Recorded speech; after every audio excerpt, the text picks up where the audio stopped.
Live from our 7 Tasmania studios, your nightly news with Kim Miller begins now. Good evening. First tonight, Fortress finale. Tasmania's borders will once again open to travellers from Melbourne and Sydney from midnight. Last-minute preparations are underway as airports and businesses brace for the influx of people. It may be quiet now, but first thing tomorrow morning, this marquee at the Hobart Airport will be a hive of activity. We've put up to provide space to handle the incoming passengers, and everybody's got that sort of the night before the big game feeling. Tasmania's borders finally set to reopen at midnight, and while the first flight won't touch down until later in the morning, we'd have just under 300 people who will be released from quarantine at 1 minute past midnight tonight. The date also highly anticipated by tourism and hospitality businesses. Tourism and walking trade is a big part of our business. We're excited about people being able to come back. Eager for the influx. Tassie's still the number one hotspot, for people to come and visit across the nation. I hear we're the new Europe, so it's pretty exciting for us. But it's led some to consider additional measures.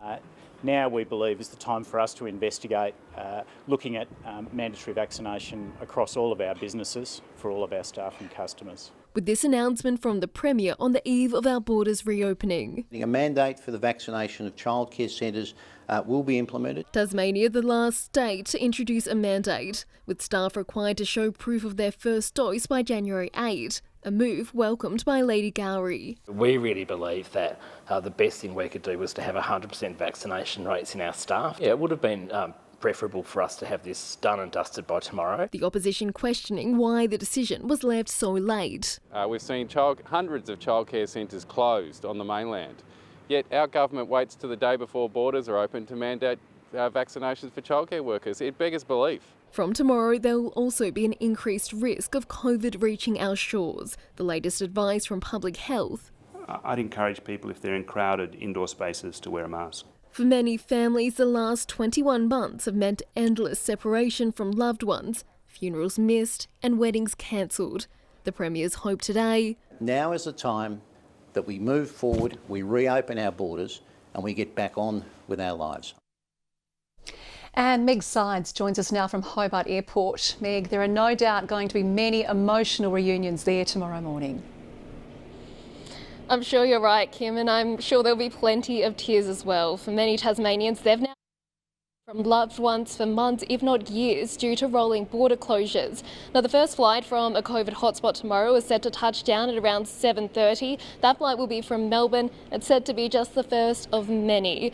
Around 7,000 people are set to transit through the Hobart Airport tomorrow as our borders reopen. And Kim, as you said, it's going to be a very emotional day for many, and one that for many has been a very long time coming. Well, meanwhile, biosecurity staff have walked off the job on the eve of the border reopening.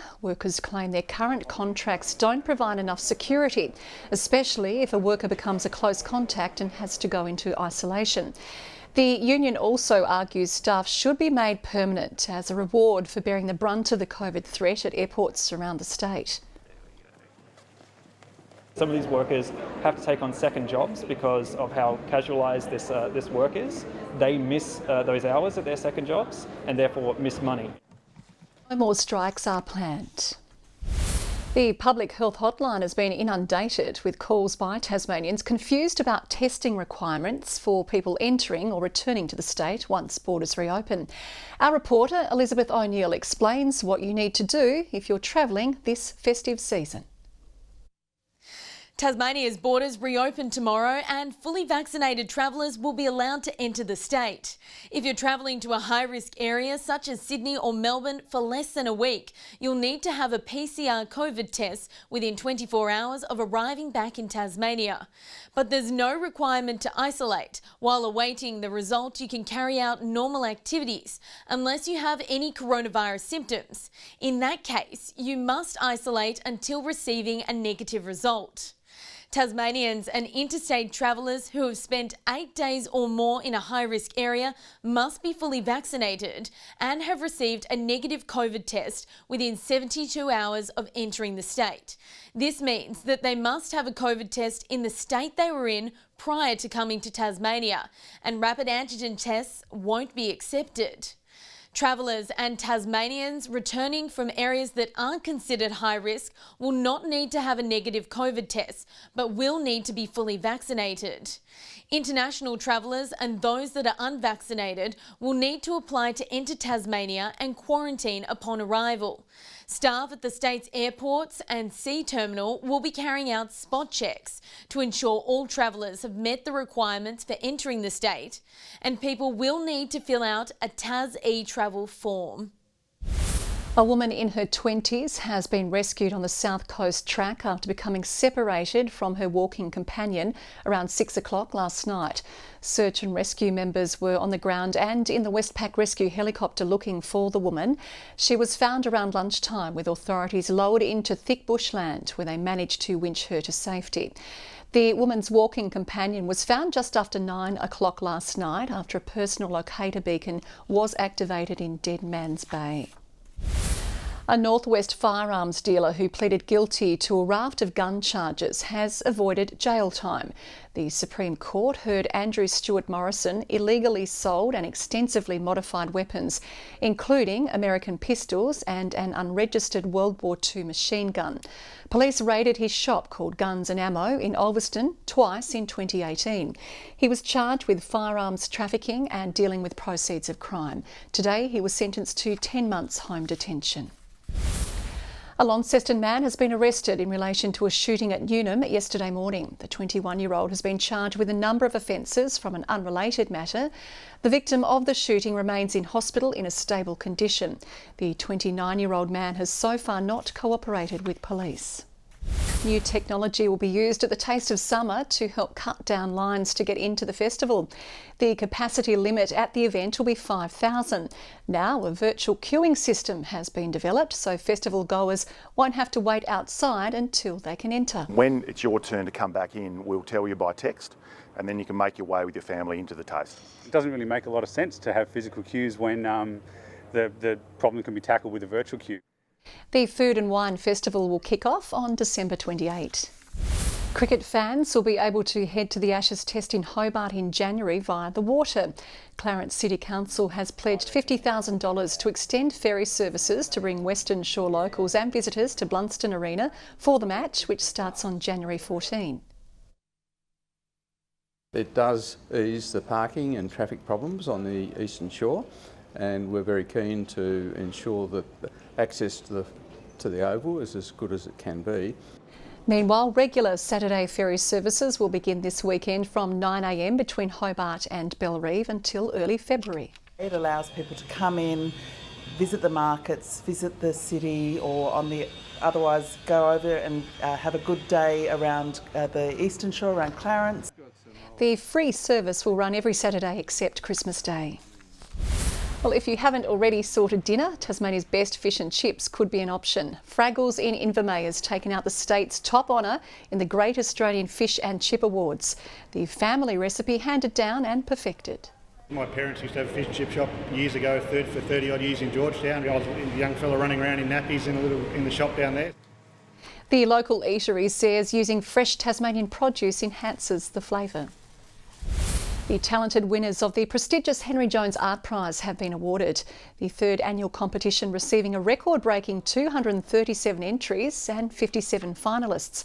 The main $20,000 prize went to Isabel Schwinner for her portrait of one of her former art students. The shape of her hair was really interesting, and we took some time to settle on a pose. And for some reason I was inspired to put her into an imaginary landscape. To win the prize, we have had previous winners that have gone on to have agencies, they've been employed as teachers, so really can have a large impact on their career. The exhibition is open to emerging Tasmanian artists. Anyone eager to enter next year is urged to start planning now. A pioneering Tasmanian-led trial into the care of premature babies is transforming hospital practices around the world. The findings of the study were released today, revealing a way to limit chronic respiratory issues. 5-year-old Harry, looking at his precious baby photos when he was born at only 27 weeks, weighing just 720 grams. I woke up feeling terrible and went to hospital, and 4 days later he was born. So he was even smaller than Dana here. While recovering in hospital for 77 days, he took part in a global treatment trial of the Hobart method, developed by Professor Peter Dargaville at the Menzies Institute. The technique is one where we, instead of using what we call a large breathing tube, we use a thin catheter, which is a thin tube, and pass that through the vocal cords under direct vision, and then squirt this medication into the lungs. There was a lot of doom and gloom going on, so when he said, "We have this trial, are you interested?" I said, "Yes, definitely.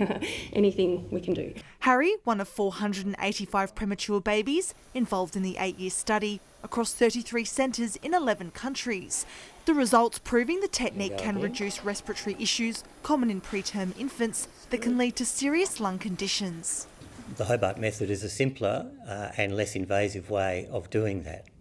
And what we're hoping to see is that the breathing distress is alleviated and their need for oxygen lessens, which it does. Fast forward half a decade, full of smiles and energy. Harry can say he's helped many babies born premature like himself. Not just for Harry, because he's done so well, but for all the other premature babies out there. They can have a chance now. The method is currently being used in many neonatal units across the world. Ruby Kemain, 7 Tasmania News. Tasmanians who suffer cardiac arrest will have a greater chance of survival thanks to a major rollout of defibrillators. Nearly 100 devices are being installed in TasNetwork's fleet of vehicles, while St John Ambulance will train staff on how to use them.